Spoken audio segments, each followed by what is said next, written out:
میرے عزیز دوستو، بزرگوں، نوجوان ساتھیوں، اس بات پر اللہ کا جتنا بھی شکر ادا کیا جائے وہ کم ہے کہ اللہ رب العزت نے ہمیں اپنی زندگی کے اندر ایک اور مرتبہ رمضان کا برکتوں اور سعادتوں والا مہینہ نصیب فرمایا۔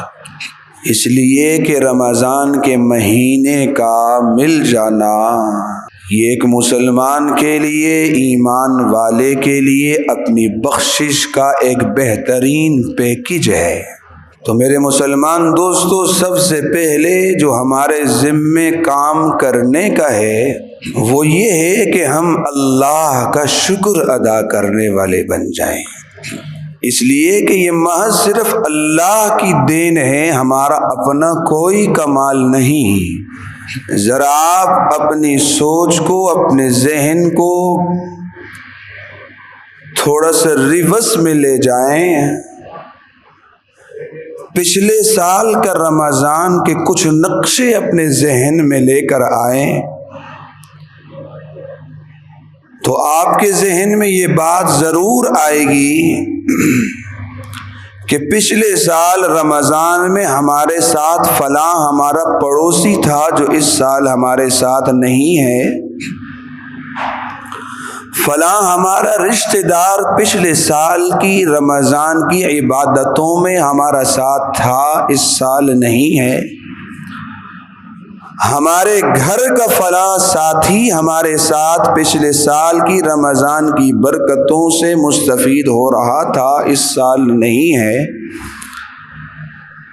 تو اگر آپ اس نہیں کو جمع کرتے رہیں تو آپ کو سینکڑوں نظر آئیں گے، لیکن اگر آپ اپنی ذات پر نظر دوڑائیں گے تو آپ آج بھی وہیں رمضان کی برکتوں سے مستفید ہونے کے لیے اس دنیا میں کھڑے ہیں۔ تو میرے مسلمان دوستو، رمضان کے اس سعادتوں اور برکتوں والے مہینے کا مل جانا یہ یقیناً ہماری خوش نصیبی ہے۔ تو سب سے پہلا کام جو کرنے کا ہے وہ کیا ہے بھائی؟ اللہ کا شکر ادا کرنا ہے۔ اور دوسری بات جس طرف میں آج متوجہ کرنے لگا ہوں وہ یہ ہے کہ ہم میں سے ہر شخص اپنی عمر کے لحاظ سے دوسرے سے مختلف ہے۔ کسی کی عمر 20 سال ہے تو کسی کی عمر 30 سال ہے، کسی کی 50 ہے تو کسی کی 60 ہے۔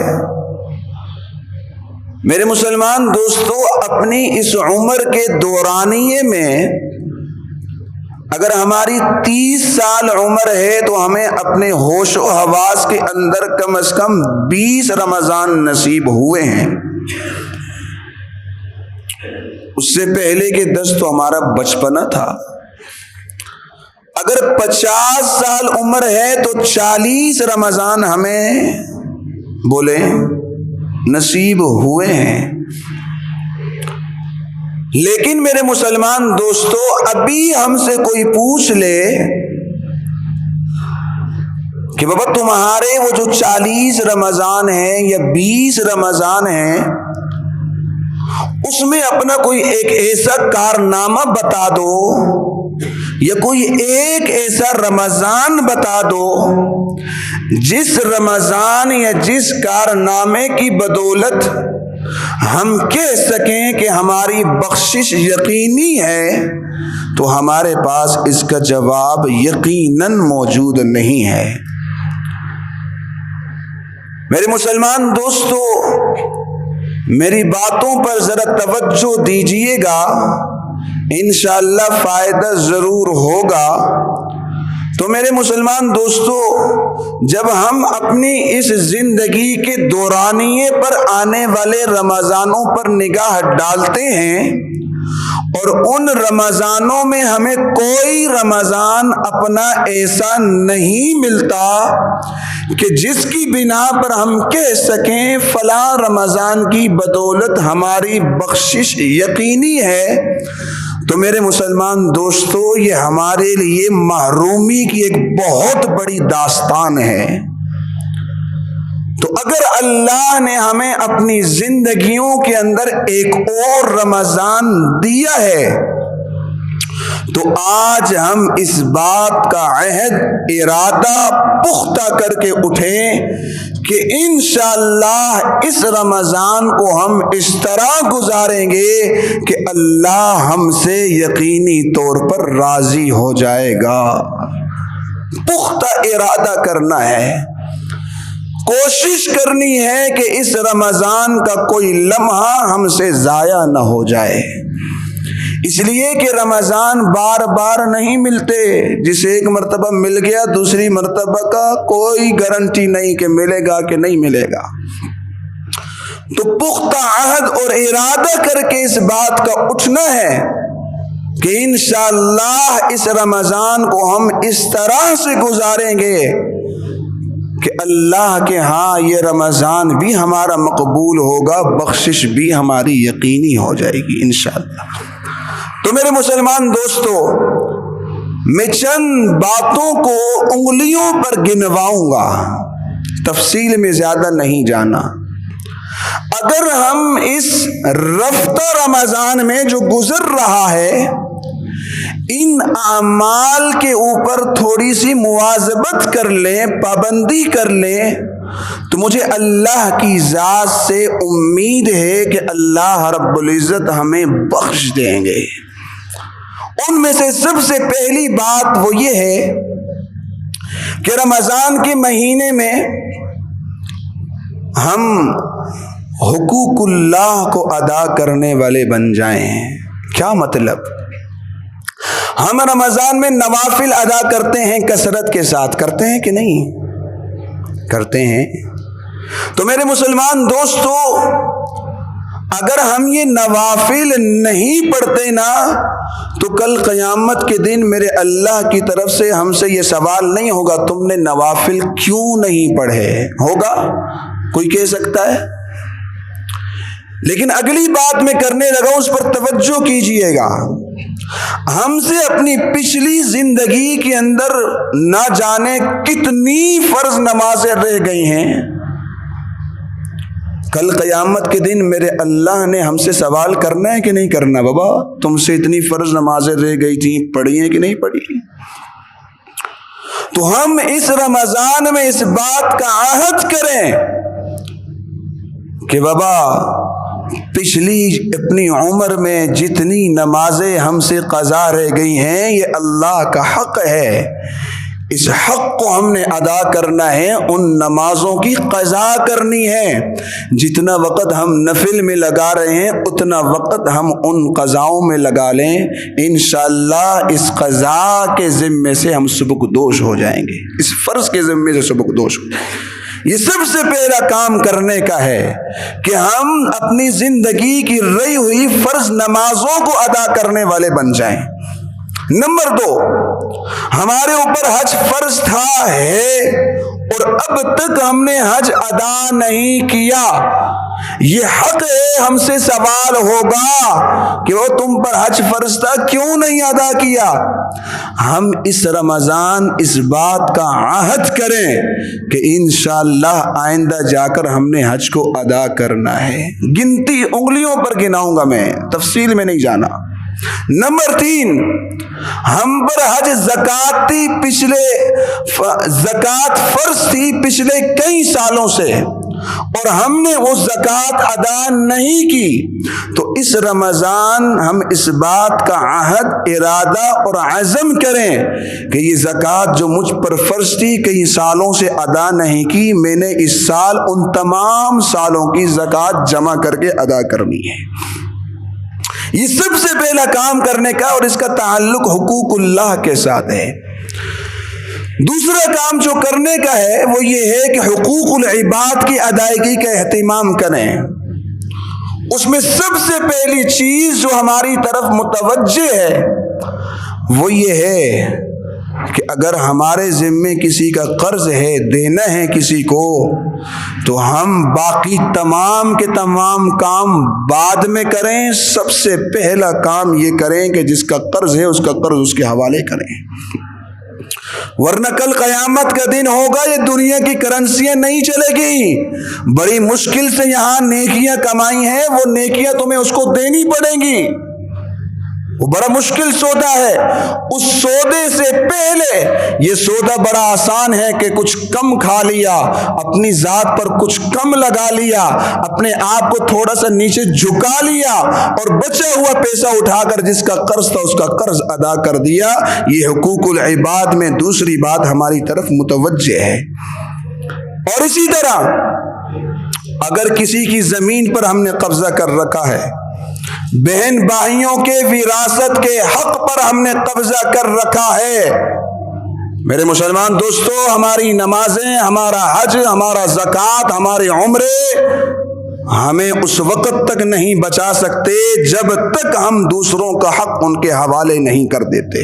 میری بات یاد رکھیے گا، حقوق العباد کے اندر یہ دوسری بات ہماری طرف متوجہ ہے کہ ہم نے جو لوگوں کے قرض لیے رکھے ہیں وہ قرض بھی ادا کریں، بہن بھائیوں کی وراثت میں حق دبا رکھے ہیں وہ حق بھی ان کے حوالے کریں۔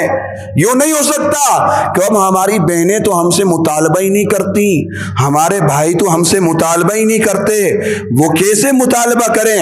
ان کے دل میں تو یہ بات ہے کہ ہمارے والدین کے بعد ہمارا یہ ایک ہی بڑا بھائی ہے، اگر ہم اس سے وراثت کے حق کا مطالبہ کرتے ہیں تو یہ بھی ہم سے ناراض ہو جائے گا۔ وہ ناراضگی کے ڈر سے آپ لوگوں سے وراثت کے حق کا مطالبہ نہیں کرتے، اور آپ جو ہے نا بڑے بنے بیٹے ان کے حق کے اوپر ڈٹے ہوئے ہیں، قابض ہیں۔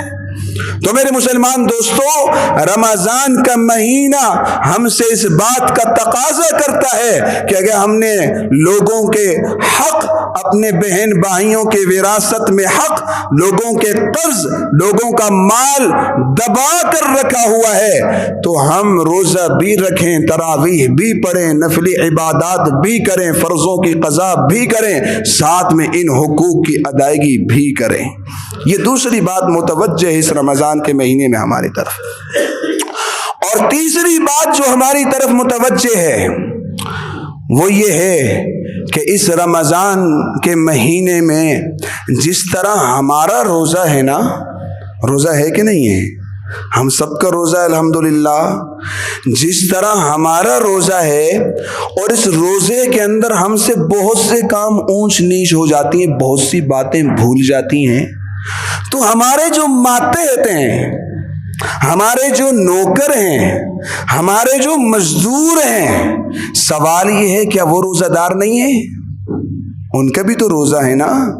ہم تو کرسی پر صبح سے بیٹھے ہیں، اے سی کے نیچے، پنکھے کے نیچے، اور ہم سے اونچ نیچ ہو رہی ہے، اور وہ ہمارا ماتحت مزدور نوکر وہ دن بھر ہمارا کاروبار سنبھالے ہوئے ہے۔ اگر اس روزے کے اندر اس سے کچھ کمی بیشی ہو جاتی ہے، رمضان کے مہینے کا تقاضا ہے کہ اس کی اس کمی بیشی سے درگزر کیا جائے۔ یہ رمضان کے مہینے کا ہم سے تقاضا ہے کہ اس کمی بیشی سے درگزر کیا جائے۔ میرے مسلمان دوستو، ہمارے نبی علیہ الصلوۃ والسلام جب اس دنیا سے رخصت ہو رہے تھے نا تو ان کی زبان پر دو الفاظ تھے۔